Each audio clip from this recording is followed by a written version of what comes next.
Good morning, everyone. Welcome to Coffee with the Pastor. This morning, we welcome you. And this week, we're going to be dealing with the topic of how far is too far. You know, when we get away from the Lord, when we get away from religion and from relationship with the Lord, how far is too far away? We're going to start in a little unusual place. It was the night before Christmas, and all through the house, not a creature was stirring, not even a mouse. The stockings were hung by the chimney with care in hopes that St. Nicholas soon would be there. The children were nestled all snug in their beds, while visions of sugar plums danced in their heads.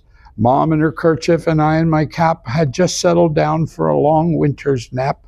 When out on the lawn there arose such a clatter, I sprang from my bed to see what was the matter.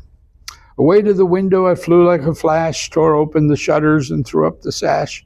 The moon on the breast of the new fallen snow gave the luster of midday to objects below, when what to my wondering eyes should appear but a miniature sleigh and 8 tiny reindeer, with a little old driver so lively and quick I knew in a moment it must be St. Nick.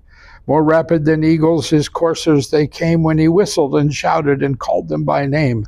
On Dasher, on Dancer, on Prancer, on Vixen, on Comet and Cupid, on Donner and Blitzen, to the top of the porch, to the top of the wall. Now dash away, dash away, dash away all. Well, of course, that poem goes on.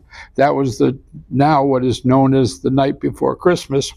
But originally, when it was written by Clement Clarke Moore for his children, called A Visit from St. Nicholas, was first published in December of 1823 in the Troy Sentinel. It was published anonymously.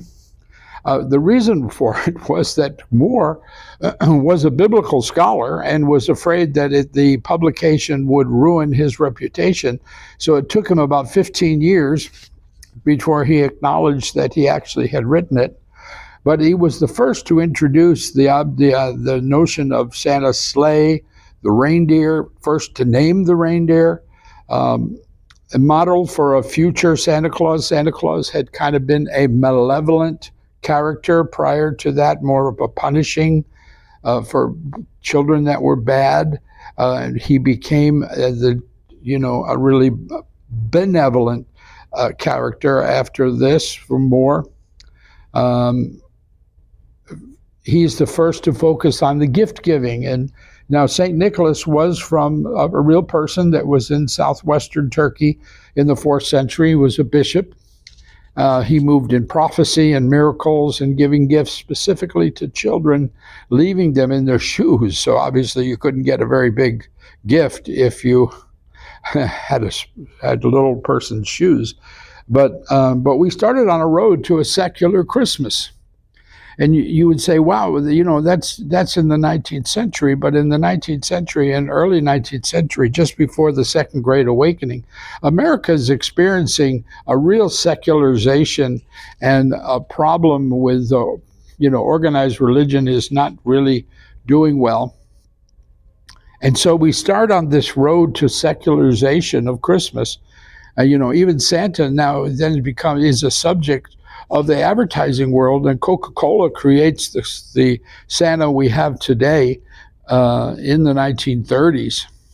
So when I went to Israel at one point, we had a Sabra, which means an Israeli native guide, and he was 5th generation Sabra, and he had come from a long line of rabbis. And his father had become the first rabbi in his family, the first person not to be a rabbi.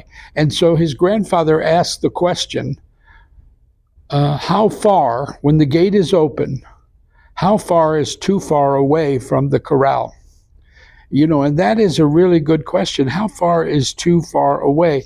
Psalm 10 says, why do you stand afar off, O Lord? Why do you hide in times of trouble? He doesn't. We do. He can't look at us because of our sin. Isaiah 59 says, behold, the Lord's hand is not shortened, that it cannot save, nor his ear heavy, that it cannot hear. But your iniquities have separated you from God, and your sins have hidden his face from you, so that he will not hear. Wow. So we want to get close to God. We don't want to get involved in the secularization of our world. That means getting away from the religious aspect, getting away from the spiritual aspect, and getting into a natural mode. So we don't want to do that. So for the rest of this week, we're going to discuss how far is too far away. God bless you, and we'll see you again next time.